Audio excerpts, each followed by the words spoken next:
cheesy Fua bread, and Anlene Activit 3X.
Good morning. So this is my breakfast. Mo.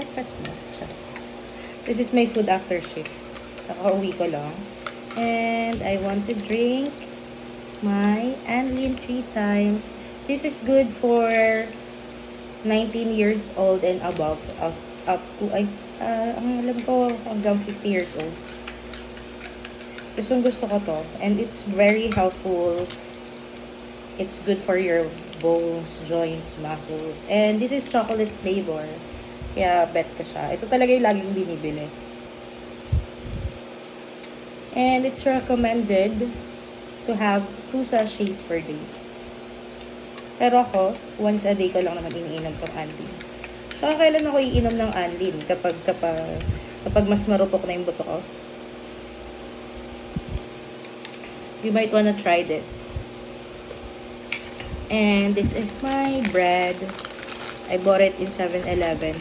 It's Fua. Fua cheesy bread. I don't know. I'm gonna try it.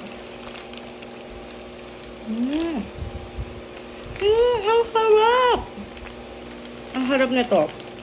Might wanna try this. Punta kayo 7-Eleven. Doon ko ito nabili. Init ko eh. Nainit ko kasi.